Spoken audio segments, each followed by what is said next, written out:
All right, good evening, everyone. Welcome to class 2, officially, of the office hours for class 2 of the hybrid CERT course. My name again is Sandra Firpo, an emergency services specialist with the San Mateo Consolidated Fire Department.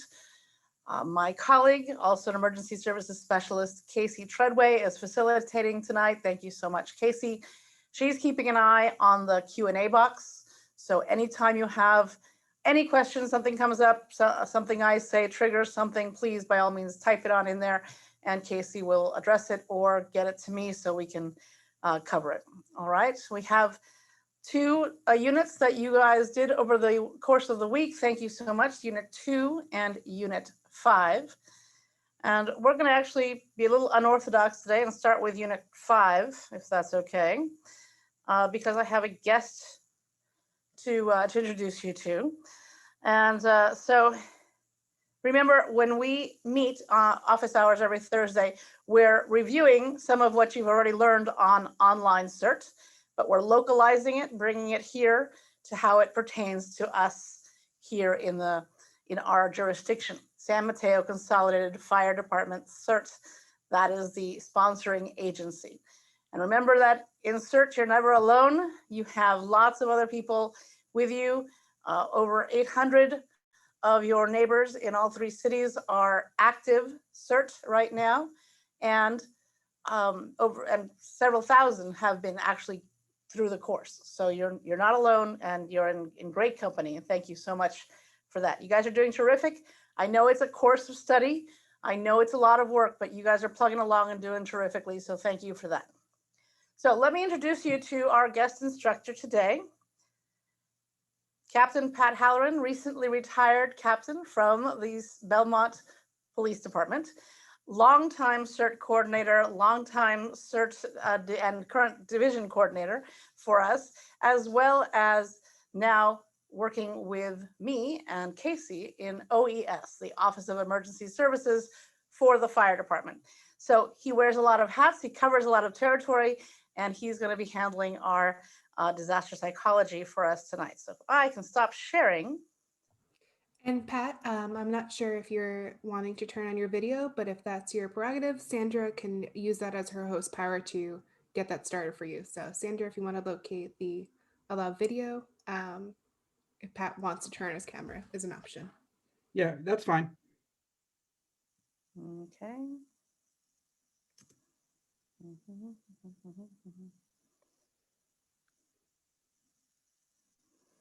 Allow video is not turned, but hold on. I'm going to make you a co-host, Pat. And I think that gives you the power to turn on and off your video. There I am. There he is, everybody. Welcome to Pat. Thank you so much for joining us. So I figured I'd have my camera on so everybody could see me, because if you see me around, you'll know who I am. So I teach 2 modules in CERT. I teach disaster psychology, and I also teach terrorism. So you will be seeing me again next week. I'm not going to go through the whole module that you all have. I always like to start off and see if there are any questions that anybody has from the module that you just took on psychology. So I'll let Casey see if anything pops up. Keeping an eye on chat, and you can also use the Q&A button as well. Okay, so I'll go ahead, and please, if anything pops up into your head, there are no bad questions. Go ahead and ask them. So the important thing to remember is that everybody gets affected in some way by a disaster. A disaster or an emergency is an unusual situation, an abnormal situation happening to normal people. The one thing that people fall into is they expect the reaction that's supposed to happen. We always see somebody that has either been the victim of some tragedy, and if they aren't reacting typically the way we react, we look at them with a little suspicion going, why aren't they reacting that way? And it's important that a person's reaction to any event, but especially to something traumatic or devastating or emotionally impactful is very individual. There is no such thing as a normal reaction. There is no one way that people are supposed to react. So you may get somebody who, in a given situation, will cry, be upset, be very visibly upset, while the person right next to them would be very stoic and be very reserved and seemingly not exhibiting any emotions at all. Both of those are perfectly legitimate reactions. They are the reactions that are normal for those people. But like I said, typically we get into that little trap where people say, oh, you know, so and so isn't acting right. And there is no right way to act. It's very individual to yourself. Typically during a disaster, people get into a mode where they're trying to survive or trying to work through the problem. And then it may hit them hours or days later. Um, Sometimes when they get to an area of safety, you know, if they're running from a wildland fire, you're escaping your neighborhood, and you get to an area where it's safe and there's no danger of the fire anymore, it may catch up to you then, may catch up to you later. There are all kinds of different things that can affect people. So just don't get stuck on the trap of that there's only one way to react to a disaster. And there are things that you can do to lessen an impact of a disaster or any kind of traumatic event. You know, what is your prior experience with a similar event? We all remember when we first got our driver's licenses, and when you got into that first accident, no matter how minor it was, it felt like the end of the world. I can tell you, as a police officer in my 40 years with the police department, I've been to many accidents involving young teenagers who just got their licenses. And usually the biggest issue to deal with at that point is a hysterical driver. But as time goes on and then you get some more experience driving and you may have another collision here or there, they aren't quite as impactful. That's because you've been through it before. How intense your disruption is. I remember the night of the '89 Loma Prieta earthquake. I was working patrol.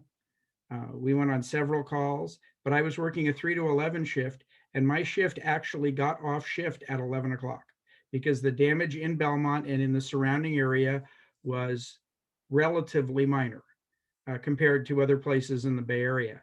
You know, we had our impacts of more volume of calls, but they didn't need to hold our shift over. And basically I got off at the end of my regular shift. So the '89 earthquake was not that intensive to me. Now, if I was working, say, the Marina District in San Francisco when they had the fires, that's a much more intense disruption. So, you know, it's how intense the disruption is, how much it can impact you. How you feel about the event, you know, if you feel that you are prepared, if you feel that you're stronger, then you can get through it differently. People's innate emotional strength. Some people are just wired tougher than others. That is not a bad thing for those that aren't. It's, again, very individual. And a lot of it goes with upbringing and, you know, experiences and how long it's been since the event. I've taught CERT for many, many years, and I make references back to the '89 Loma Prieta earthquake because it is the last major earthquake that struck our area. And the farther I get away from that event, or even look at 9/11, the farther we get away from 9/11, the less impactful it is for a lot of people because of distance. It becomes a historical event. But any other kind of pre-training, just like the CERT class that you're going through now, is beneficial to you from a psychological perspective. It will help lessen the impact. I cannot tell you how many people go through life honestly believing that nothing bad will ever happen to them.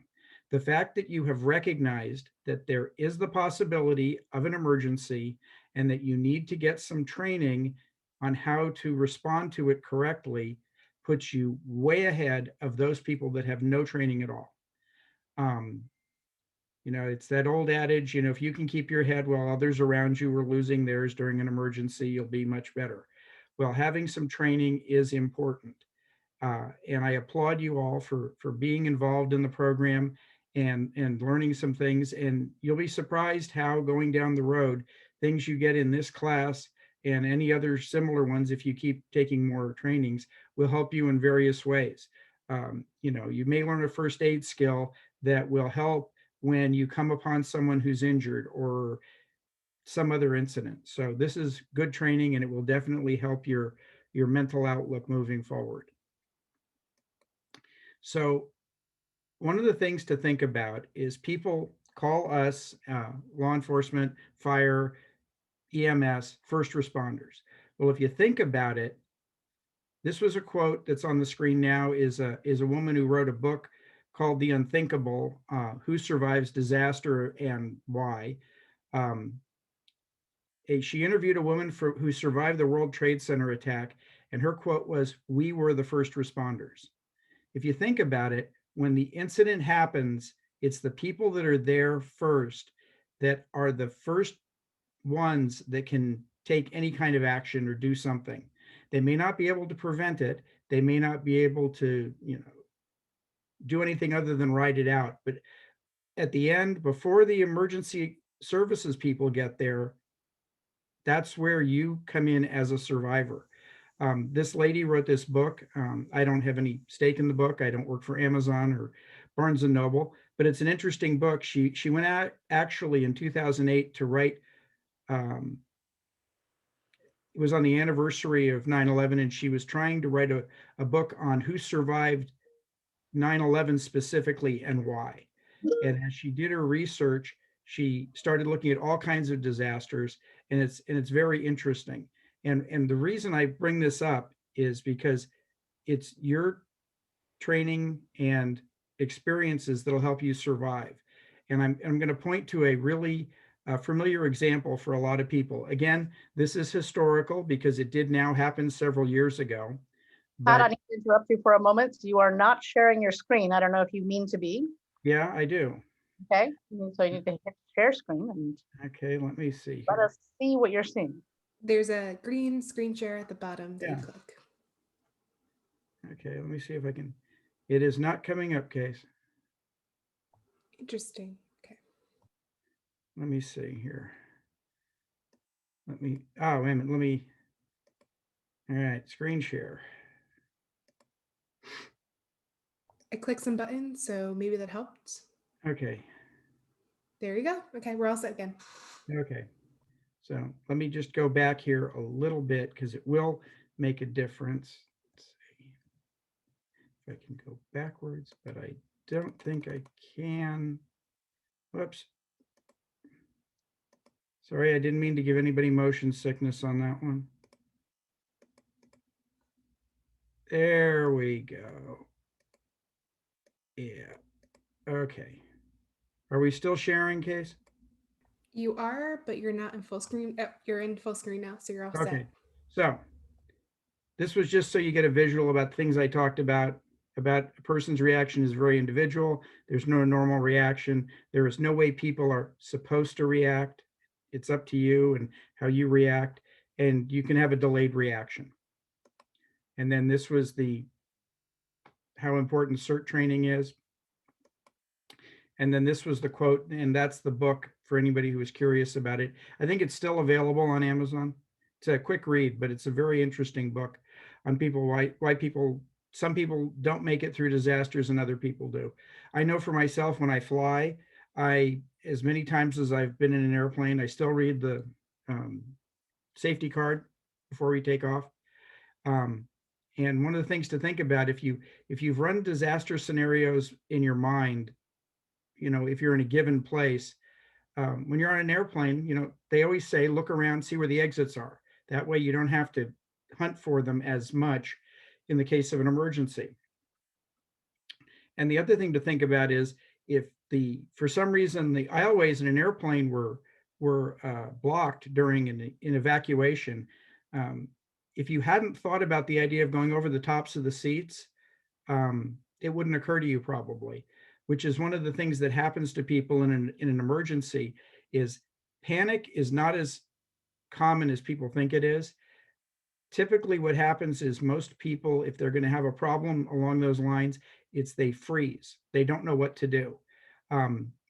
It's like your brain, and I used to do Rolodexes as a reference, but I'm dating myself. So think of your brain as a Google search. If you don't have anything in the library to go find, what do I do in this situation? Because you've never thought about it, your brain has trouble finding a solution to the problem. So it's good that you're thinking about these things. So prior experience. And so now, this is the 2009, it's several years ago now, Miracle on the Hudson. And the reason I point to this is one of the first photographs taken of the plane after it came to rest on the Hudson River. And I point out to everybody, here's the plane, and you can see the wings are on top of the water. And what are on top of the water, on the wings? The passengers. There is no Coast Guard, no fireboats, nothing else around them but water. So the people had to rely on themselves to get out of the plane and to comparative safety. And this was a very orderly evacuation from what I understand. I know someone who works for US Air.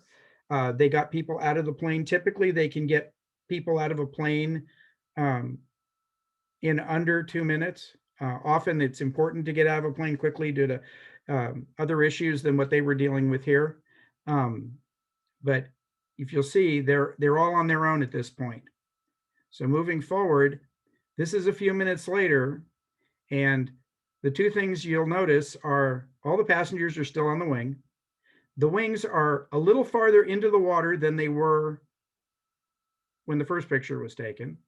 And the first vessel on scene is a ferry boat that happened to be crossing the Hudson River at the time, saw the plane go down, and they responded to help. There are no emergency services on scene at this point. And then finally, this is a scene taken sometime later.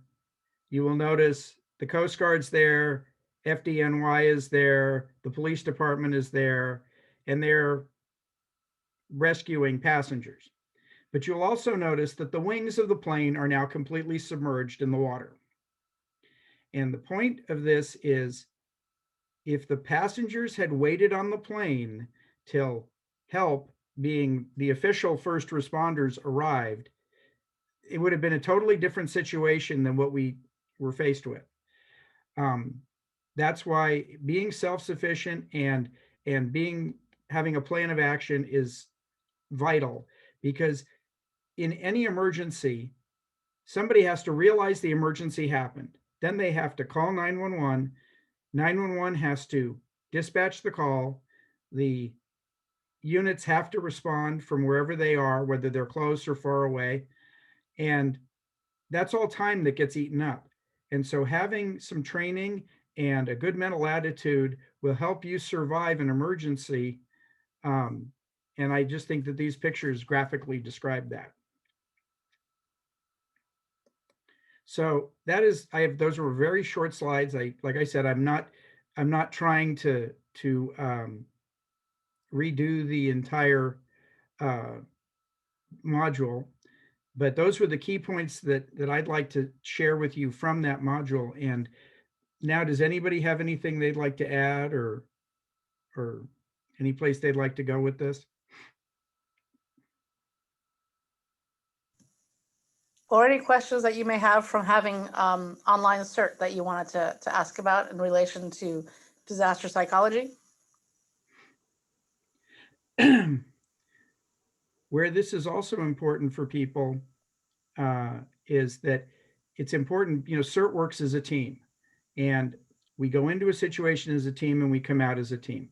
And while you may not have a serious impact to something, one of your teammates might, or one of your neighbors.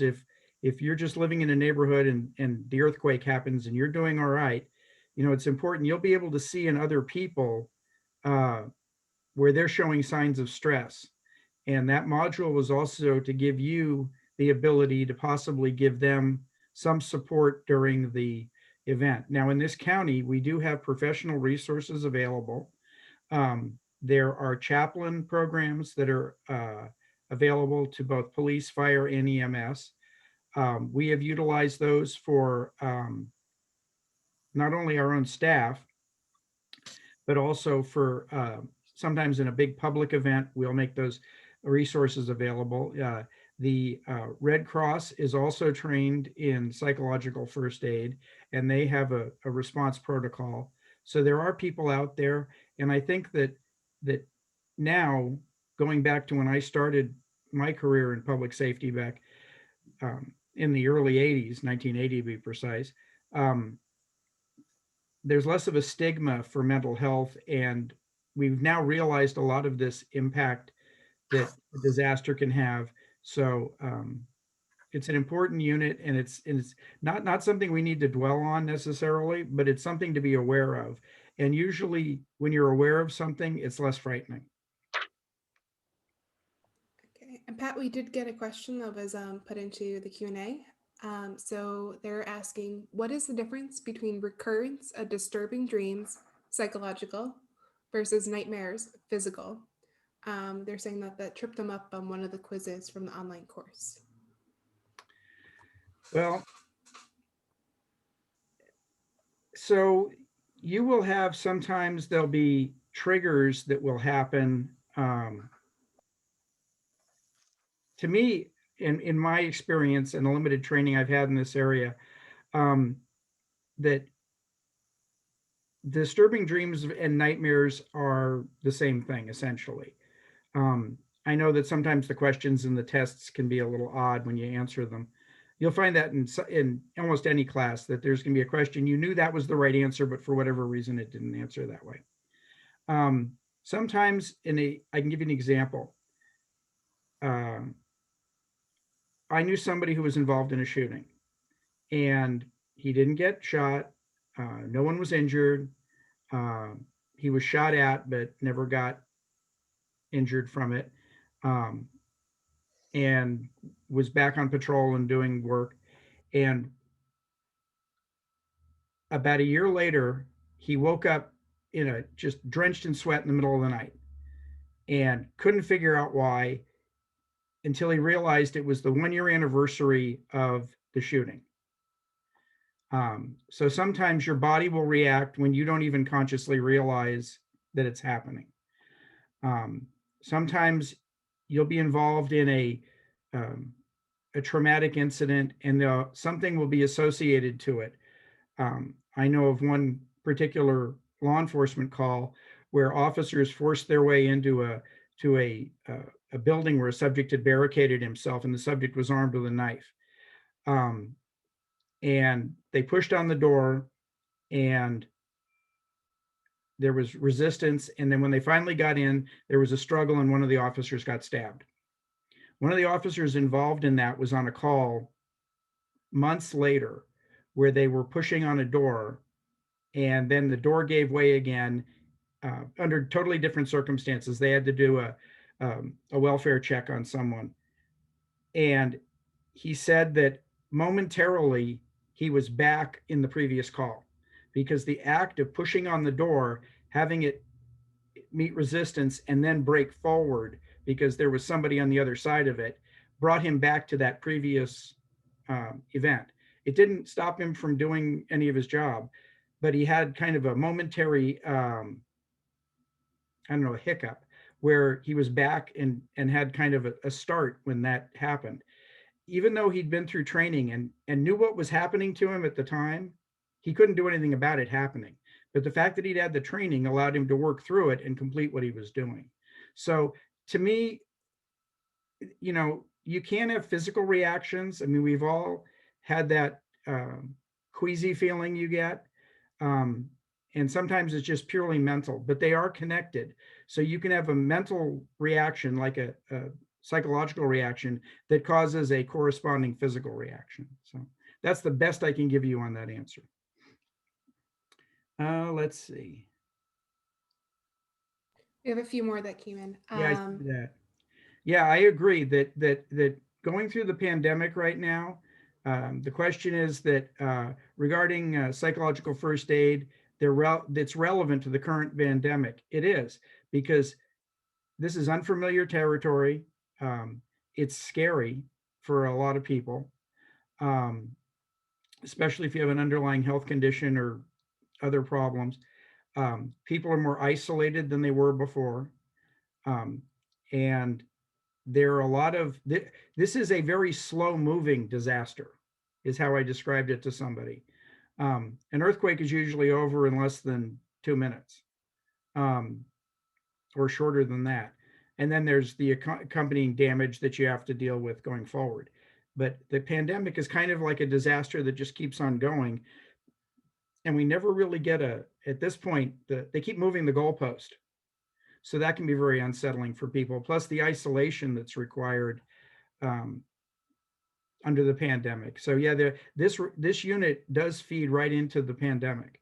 Um, One of the things that our CERT volunteers have done um, have been to do several things during the pandemic. At one point, we had volunteers that were delivering meals to homebound seniors, which not only gets them food that they're needing to get, but there was that contact. Now, granted, it was at more than 6 feet with masks, but there's that human contact that they had. Also, some of our CERT volunteers participated in a phone bank where they were calling people and checking in with people to see how they were doing and giving them some contact. So we are trying to do what we can to address the psychological parts of the pandemic. Um, and then if another question is, are there psychological services available to CERT members post-incident? Definitely. The same resources that we have for police, fire, and paramedics would be available to you. So what we would do is, one of the things they talked about was a critical incident stress debriefing, which is, there's two types of debriefings after a major incident. One is a tactical debriefing, which in the case of, say, a structure fire is, where did you park the engines? Where did you throw the ladders? Which way did you enter the building? Et cetera, et cetera, et cetera. Then there's a psychological debriefing where it's how people mentally went through whatever that incident was. I can think of times where they've had psychological debriefings for, I can think of one was a traffic accident where a very young child was unfortunately killed. And they had a psychological debriefing for all the engine crews and police officers and paramedics that were on the call to see how they were doing. Now, the difference between a tactical debriefing and a psychological debriefing is, with a psychological debriefing, if we hold one, is everybody that was on the call is required to be there. The reason for that is there still is a tiny bit of a stigma associated with this. So if everybody that was on the call goes to the debriefing, then there's no stigma for going because everybody went. So then they will review the call, what happened, and then they will see what people's reactions were. Some people during this will step up and say, I've been having this problem, or it reminded me of my own kids, or something like that. Some people will be very quiet. Now, there will be people around the room that are trained to do this kind of a debriefing, and they're usually firefighters, police officers, paramedics. And the reason we do that is because if you have a firefighter, say, that had a bad reaction to a child dying on a call, the person they're going to want to talk to is another firefighter. Similarly with police officers, cops, paramedics, EMTs, it's better when they're talking to somebody that's their own discipline. But they'll have this debriefing, and then they'll talk about, here are some of the reactions you might have, and here are some resources that you can avail yourself of. And the proctors that are doing this debriefing will be watching people and checking for subtle clues for somebody that maybe is reacting and is just repressing it really well. And then they'll send them on their way, and hopefully that's a help for people to get some assistance. Now, if we had a major incident that CERT was involved in, and we had a debriefing like that, CERT would be invited to participate in that debriefing. If we had chaplains available that were working on this, they don't charge anything, and they're chaplains for their support and their people skills, not for their religious affiliation. I know in Belmont, we have a list of chaplains that we can call, and they kind of rotate. And there's Catholic, Episcopal, there's a rabbi, there's a imam from the mosque. And basically, you might be Catholic and get the rabbi on, if they're the one on the rotation. Now, if you had asked for your Catholic priest, we would endeavor to try and get a hold of them for you. But it's not a religious thing. It's because they're used to dealing with people and counseling people and dealing with people in crisis. So we have resources like that available. So yes, CERT would be availed of resources because you're helping us out. So we're going to make sure that we help you out also. And Pat, on the other question too, if you want to dive into it a little bit, but the difference between empathy and sympathy, I think was a good point in case anyone's having trouble with that on the course. Yeah. So empathy is that it goes back to that list of questions on things you can say and things you shouldn't say. You can be empathetic where you're listening and you're being receptive to what that person has to say. Sympathy is more that I don't want to say I'm feeling bad and I'm almost, putting my own feelings onto you. The best thing to do is if you have somebody that's been involved, and even in your family, if there's been somebody involved in a traumatic incident, even a death of some family member, if somebody wants to talk about things, let them. But it's also as important when you have somebody that's been through a traumatic incident, if they don't want to talk, give them their space and allow them, don't push them to talk. This happens with veterans a lot, where people will say, tell us about what happened during your tour of Iraq. And they may not want to talk about it, at least not with that person. And sometimes trying to be helpful, we get overly insistent almost. And that usually is let people talk when they're ready to talk, and don't try and force them thinking that you're helping them. And sometimes it's good just to be a good listener. And some of the traps you can fall in when you're talking with somebody is to say, I know what you're going through. Depending on the circumstance, that may not be a good thing to say, especially if you're young and unmarried and you're talking to somebody who's a senior citizen who just lost their wife of 40 years, and you say, I know what you're going through, you typically get the reaction back, how could you know? You're not my age, you don't have a wife for 40 years. A better thing to say in that instance is, it must be hard, going through this right now. Is there anything I can do to help? It's more open-ended, and you're giving the person a chance to have their say. In a disaster, one of the things that people go through is they often feel that they're helpless or losing control. And if you let them take a little bit of control of this part, they're starting to get their power back, as one way to put it. So it's very important, how you talk to somebody. And honestly, those statements, you'll get through this, everything will be just fine. Those are natural. They just come rolling out of people's mouths. You have to really think about it when you're talking to somebody. So any other questions before we say thank you to Pat? Thank you very much, Pat, for your time and your help with this class. I'm just as guilty as anyone else when it comes to falling into the trap of saying it'll be okay. So that's why, as Pat mentioned, it's important to put yourself into situations in your head and see how you would react. If this, would I do this or that? Or at least your brain has gone through it once, and that muscle memory may kick in at just the right time. But if you tell somebody everything is going to be okay, and they're waiting to find out if a family member was found or not, and you don't know how that's going to end up, that's not going to come across very well. So it's a natural way for us to react, but we need to work towards finding the better, more neutral terms and letting people talk when they need to talk. So thank you, Pat, very much. Are there any other questions? I see something in the chat very quickly. Let's take a look. Thank you. And thank you, Pat. Everybody's thanking Pat. Very good. Well done.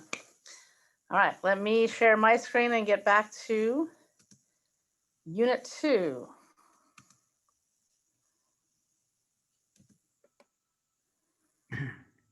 Everybody's seeing that?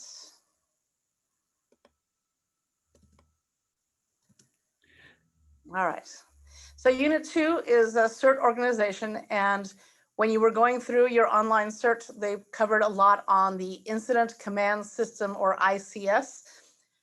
One way of simplifying how that works, and it's, first of all, it's a terrific system. It's expandable and contractible depending on the size of the incident. It's used by first responders, law enforcement, fire throughout the country. So it's really great for us to be able to learn it as well, so that we understand the chain of command and we understand how the language works and how we as CERT fit into the incident.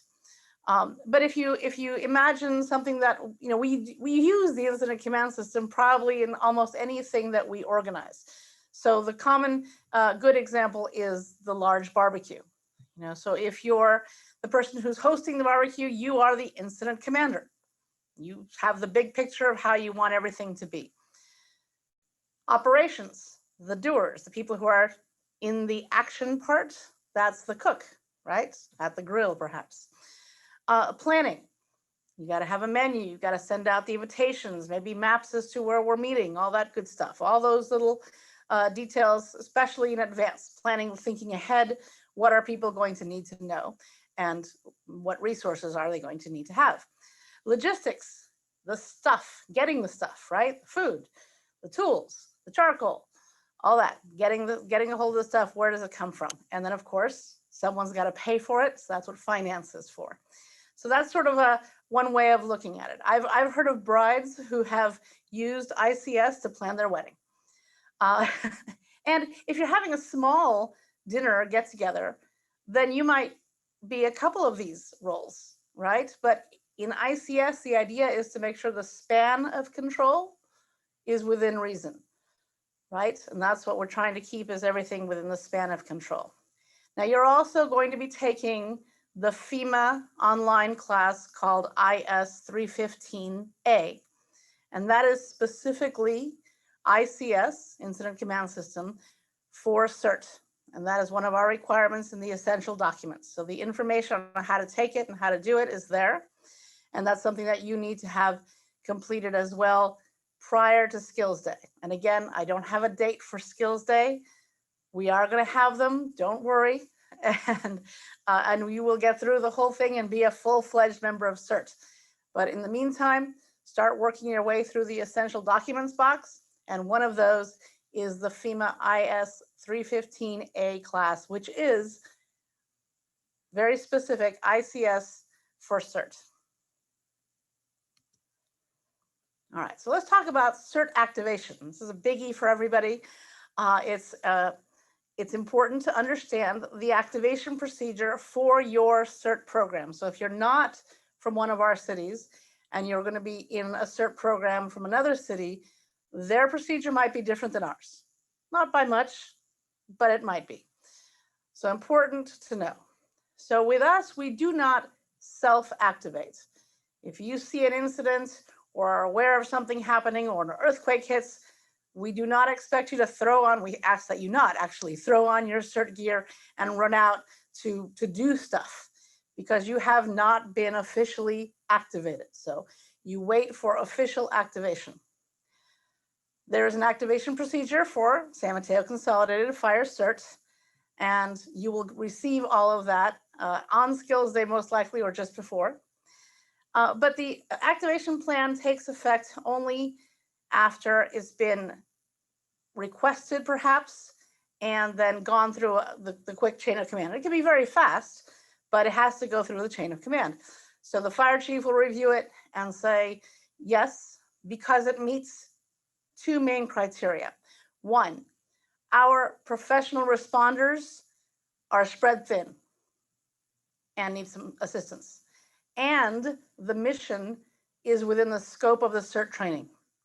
So it has to meet those two criteria before the fire chief will even consider it. Okay. So those requests can come from the fire chief, the police chief, the city manager, the emergency manager. It can come from different places. Once the fire chief okays it, it comes to me, and then it goes out to you. All right. There have been a couple of times when we have been activated. This was before COVID, when we were requested out for a missing senior who was missing, and they teamed us up. We partnered with the San Mateo County Sheriff's Search and Rescue Team and went out with them.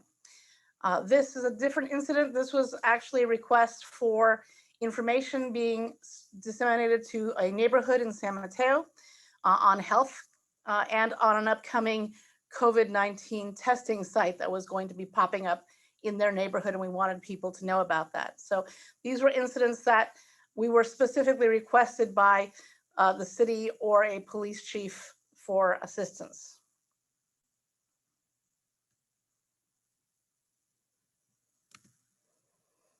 And this is out disseminating some of that health information. Again, everything was non-contact, so it was well done. Now, this was an incident in which CERT was not called out, right? This was the San Juan Canyon fire in Belmont. It went to 4 alarms. It was quite rapid. The response was quite intense with airplanes and the whole 9 yards. 40 homes were evacuated, as you can see, and CERT was not called out for this one because we had, CAL FIRE and mutual aid, and we had it under control. However, in cases like this, other parts of the fire department are asked for support. And one of those is our department, the Office of Emergency Services. So we helped out with things like an temporary evacuation point for the residents to go to and hang out and wait and get information before when they would be notified to be allowed to go back home. And of course, dinner had to be provided for the frontline firefighters, right? But then another assignment came through, and I had the honor of getting this one. The porta potty is necessary. I was very popular. Everyone was happy to see me. So it may not always be the most glamorous job, but whether you're delivering the porta potty or handing out water or filling sandbags or whatever may come up, directing traffic, you are making a difference in keeping things running smoothly so that the frontline personnel can take care of whatever the incident is, and those who are impacted by it can at least have some calm and relaxation and the information that they need or the resources that they need at a time that is very stressful. And that's kind of what we do. All right. Excuse me. So now that you've, one second. Okay. Now that you had a little introduction to ICS, this chart might make a little bit more sense. So for example, when the pandemic first began last March, we opened an EOC, an Emergency Operations Center. And so one of the city managers became the EOC director. All of these positions over here, the command staff was staffed. We have an emergency management coordinator, and then each of these sections were also filled. And the idea, of course, is for communications to flow smoothly up and down, for it to be convergent, all at one place, all the same, going in the same direction, so people aren't hearing different things, different stories from different departments. We want it to make sense and be the best information that people need as quickly as we can get it out to them. But under operations, again, the people who are doing things, you'll see the law enforcement, fire, and public works. Underneath fire, there's CERT, there's us. So let's take a look and narrow in on CERT. So there's our organization chart. Again, under fire, under ops, operations, right? So depending on what the incident is, if we have to assist at a shelter, we have CERTs who have been trained in shelter management, and they can assist in that. If we need something else, whether it be going and assessing damage in a certain area or reporting back on what the damage was, or if there are people who might be trapped in an area or something like that, we might send out teams in the field for specific missions. We need you to go check on a daycare center. We need you to go check on the senior center. Whatever we have heard reports of perhaps a gas leak somewhere. Can you go check it out, see if it's a legit report back, so then we can send the professional assistance needed to that area. Because the EOC is trying to prioritize where to send our resources quickly and effectively. And a lot of reports are coming in. CERT is a reliable source. You have been trained, you are being trained. But CERT members have been trained, know what to look for, know what it is that our emergency professionals are looking for, and that communication is very valuable.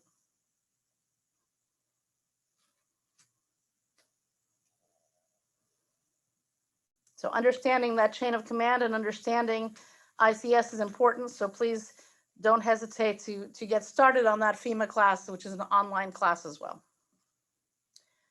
Dealing with the media. So this is one of my favorites, since part of my background is in the media and I understand the perspective from both sides.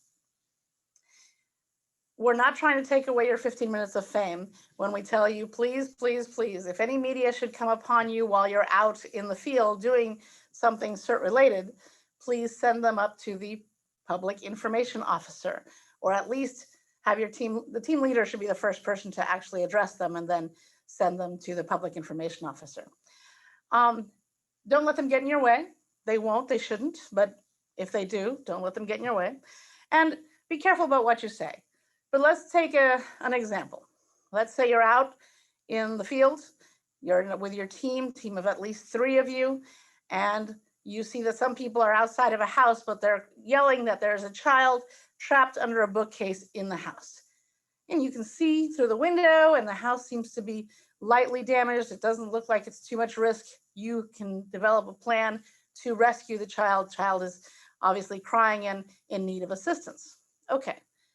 If a media truck should pull up and see, oh my gosh, here are these resident volunteers who are trained as CERT, and they're about to go in and rescue a kid. That's news. That's a big story. And they get all excited, and out comes the camera and everything going. Meanwhile, over at the EOC, there's an issue with, let's say, a gas release of some sort, and they need to evacuate a certain neighborhood because the air quality is going to be bad. And they want to get everybody out of there because the wind is coming down, the air quality is going to be bad, and they got to get people out. That story is the priority. It's not your fault that you don't know about that story because you're dealing with your issue. But if you send the media to the PIO has the big picture and can give them that option to get that story out to inform people that they need to evacuate. And we get information out more quickly that way. So you see what you're seeing, which is great, and you're dealing with your incident. Don't take anything away from that. But you don't know what the big picture is, and that's why we have a public information officer, and that's why information has to go up and down the chain. All right. Any questions so far? Are we good? I don't see anything yet, so I think we're good, but I'll keep an eye out. Thank you. So the CERT size up, you're going to see this a lot. No, I do not expect you to memorize it, But if you're honest with yourself and you look through this, you're doing this all the time, every day. When you're planning your day, when you're deciding which meetings to attend, when you decide what route to drive home so that you can pick up the kids and then get the grocery shopping done and get gas and all that stuff, you're doing a size up. You're gathering facts. You're assessing the situation. What are the probabilities? If I go this way at this time, I'll get stuck in traffic. Maybe I should go this way, but that'll take longer anyway. And you're constantly going through all of these steps in your head every day. What I love about this size up is it lays it out for us, and it is a continual loop. Take action, the actual doing of whatever it is you're going to do, isn't until step 8. You do all this beforehand. Step 8, then you're taking action. But even once you take action, you're evaluating it. Because if it isn't working, or if there's a risk to your team, you're going to have to back up and start over, gathering facts, assess the damage, consider possibilities, right? So it's a constant loop. And like I said, it isn't until step 8 where you take action. This might take 30 seconds of assessing and planning and taking action and then reassessing, or it might take days. And one event that really put it into perspective for me, as far as the whole size up, was the Thailand cave rescue of the soccer team. You might remember this from a couple of summers ago. A team of soccer team was practicing and they were doing really well. And the coach, as a reward, said, let's go on a little hike on the local caves, an area they were very familiar with. But what had happened was some very heavy rains had happened in the day prior up in the hills, and they got trapped in by water unexpectedly. And there they were, trapped. And this was a huge news story. And I'm sitting there going, oh my gosh, just go in and get them. What's the issue? Well, the cave had some really very interesting narrow passages, and water had obviously come up. So there were going to be parts of it where the boys would have to swim and squeeze through. It was going to be very claustrophobic for some of them. They'd have to be wearing, scuba equipment, and never had they ever worn anything like that. So not everybody reacts well when they're put into a helmet that's closed up and have to breathe through a respirator. So all this had to be planned, experts brought in, many plans thrown out. They had to test it. They, of course, went in. They got, medical supplies to them, food, water, everything they needed, light, of course. But this took days from the point where the boys were discovered after they went missing, which was pretty quick, to the point they actually had been rescued all successfully, thank goodness, was at least a week. So one person passed away, one person died, a rescuer, during one of the test runs. But the coach and all the boys and all the other rescuers got through this successfully because they took the time necessary to be sure the plan was as good as it could be, as safe as it could be, and they were thinking about all the possibilities. So this, for me, really made the size up congeal in my head. Another thing about CERT is, like I said, you're never alone. You've got a lot of people with you. They like to have fun because we're dealing with serious stuff. So don't be afraid to have fun and laugh and do it with a smile. We're always planning for the worst and hoping for the best, and that's what we like to do. You're going to be meeting Pauline. This is Pauline. You'll be meeting her next week for the medical section. Oops, I'm going in the wrong direction, sorry. And this is one of our skills days when obviously people are having a good time. So are there any questions at this point? Anything that came up in the unit or anything that you heard from either Pat or myself today?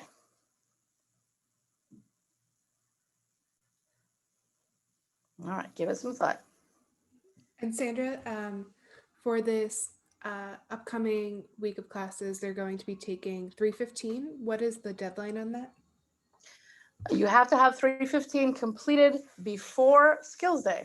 So there's no set deadline. We used to say by class 7.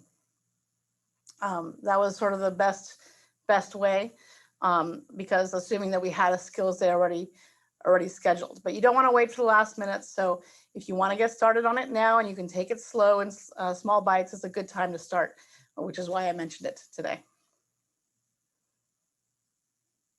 And the information on that is in your essential documents box on class 1.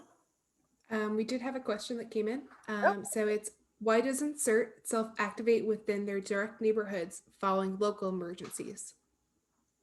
So every CERT class or every CERT person, based on where you live, hold on, I'm going in the wrong direction, guys.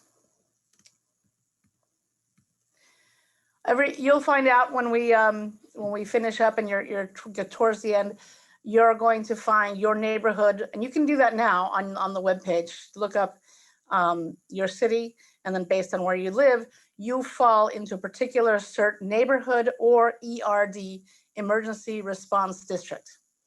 And each of those districts will have a leader, and they'll have activities at the neighborhood level, because while CERT is a national program, my belief has always been that it really lives at the neighborhood level. So it's important to know who in your neighborhood is also CERT trained, at least get to know them somewhat socially. So a lot of our neighborhoods will do a couple of things a year, such as maybe a neighborhood walk and talk about assets and hazards in their neighborhood.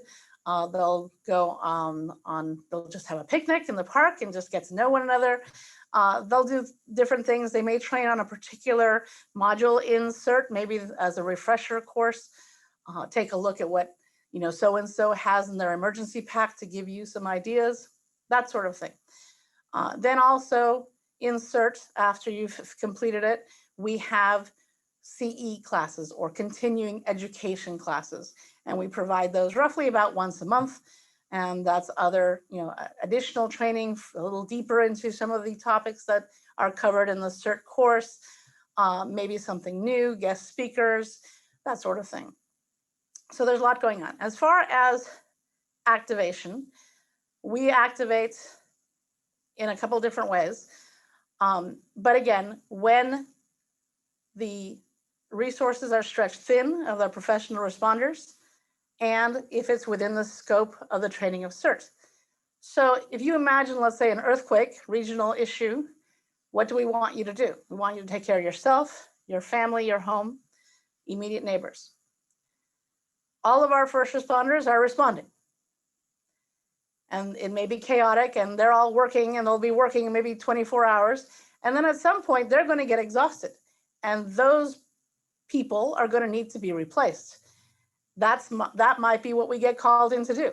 So CERT might get called in hours after an incident or days after an incident. Again, depending on when the resources are thin and they need the assistance from us. That's how that works. Also, every neighborhood and every ERD has a set meeting place, which you will learn once you become CERT. And so if there is a call, maybe you'll hear it on a news story in the media, and they'll say CERT trained individuals are asked to please go to your neighborhood meeting place. That's where you'll gather, and that's where you'll start, depending, again, on what is needed and how the situation evolves. But it is not always going to be guaranteed that you're automatically going to your meeting place. You might be, let's say, in our case, we have the 3 cities. Let's say there's an incident in Belmont, right? We may put in a call to San Mateo and Foster City, certain members, to please come and meet us at Twin Pines Park in Belmont, so that from there we can deploy missions and decide how we can best use people. Okay? So I wanted to introduce you to something that is fairly new and that is rolling out now here in San Mateo County and in counties throughout the Bay Area. And this is called Zone Haven, or Know Your Zone. I'm going to show you the website, so I'm going to have to stop sharing here for a second. and see if I can find it. Sorry, give me a second here.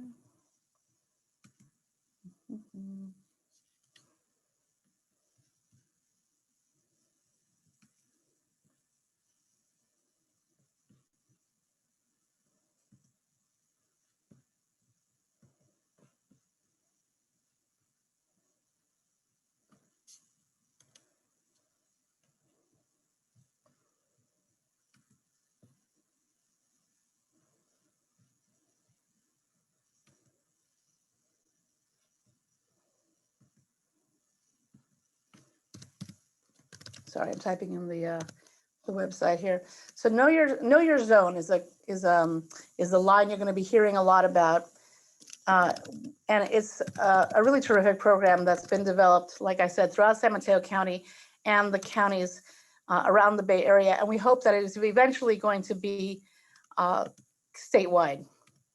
And what we have done here is created. For some reason, I cannot. Casey, am I still with you? You are. Oh, good. Okay. Yep. And now would be a good time if you have any questions that's come up to type them in the chat. Yeah. Is there anything I can do on my side to help you, Sandra? No, I just got to get my screen to show.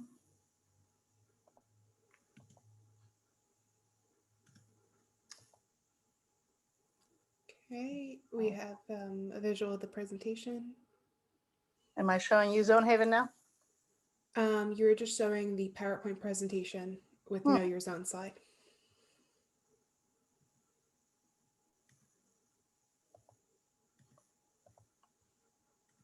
How's that? There you go. Yay, success. Okay. Technology is one thing, Zone Haven is a whole other thing. So what they've done is they've taken all of San Mateo County and all of the Bay Area, and they've divided it up into zones. So your neighborhood falls into a zone. This is separate from your CERT neighborhood or your CERT ERD, by the way. And the idea is to have people know their zone so that when you do get an evacuation notice, or if you do get some information that impacts your zone, it's easier to communicate that. Because right now, if you were told, okay, everybody from the southeast side of East Hillsdale and the southwest side of, Grant Avenue, or whatever, I'm sorry, but I don't know my south from my west and my east. It's not as clear, and people are going to be calling and wondering, does my address fall within the evacuation zone or the shelter in place zone? But if they say, okay, zone SM005 and 006 need to evacuate now to such and such a location, and I know that I'm in that zone, I know I have to take action. Much more clear. So it's a great form of communication, and it works. What's great is it's a consistent language for professional responders to talk to us as residents, and for residents to understand what is happening and where it's happening and where it's impacting.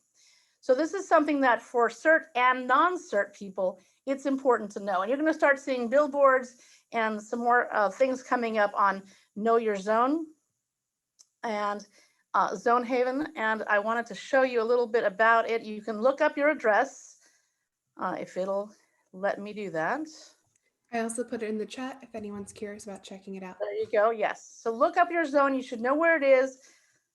Look up all of your friends and neighbors' zones. Put it on your refrigerator, and take a look at that. But if you look at, let me see if the map will come up. Sorry, the spinning thing of death here. What's also great is that among professional responders, they all have these same maps. They're all looking at the same thing. So if a public works person is trying to let the law enforcement know that there's something happening within a particular zone, they're going to have the same maps, and they're going to know exactly what each other is talking about. So as you can see here, that a lot of the Bay Area has been divided up already. I go this way.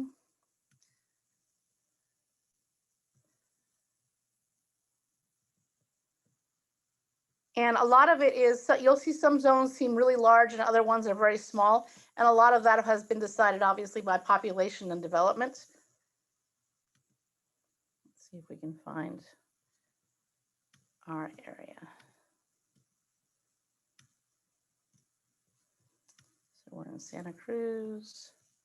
So SMC stands for San Mateo County. So that would be county land. That is not San Mateo. Sandra, if you use the search bar, you might be able to type in the zip code. Let's put in that one. And then, yep, if you hit the arrow, there you go. Thank you. All right. So this showed me a particular zone, but see, okay, SM stands for San Mateo. BUR is Burlingame, HB is Hillsborough.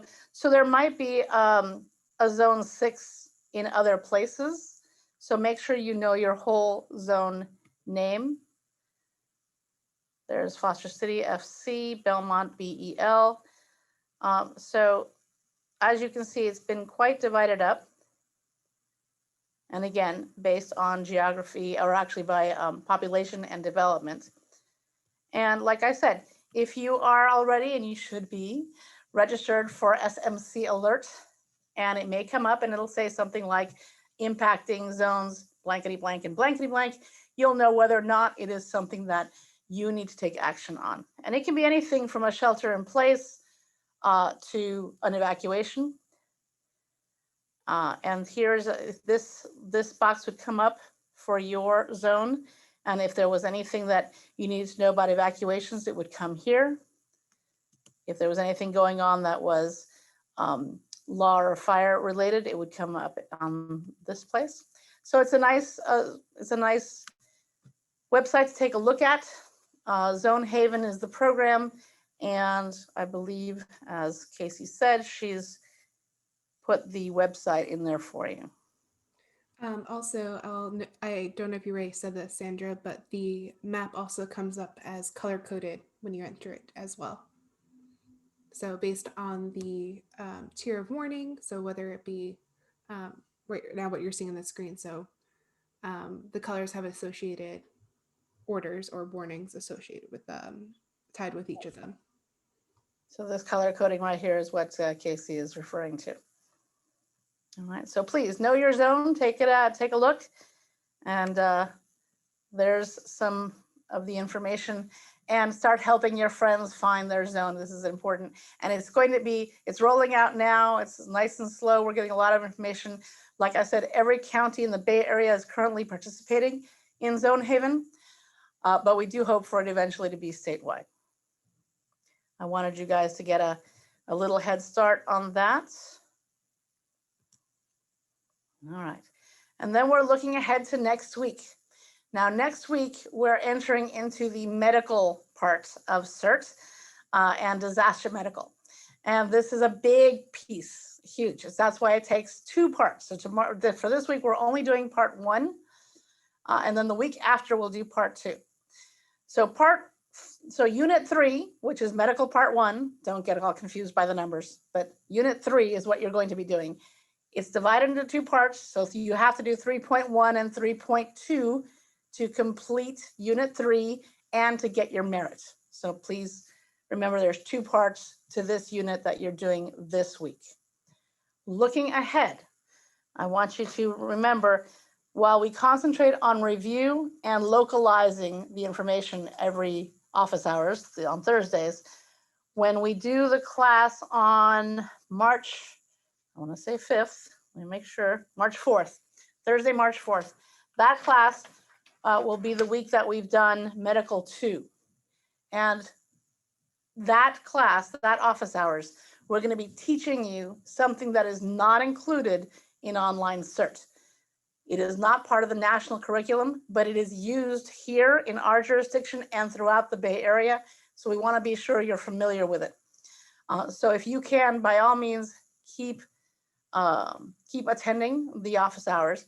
But that one on March 4th in particular is important to attend live, because if you have any questions, that's your best shot of getting them answered. And again, that's going to be a whole new new thing you're going to be learning that is not included in the national curriculum, and we want to make sure that you get it.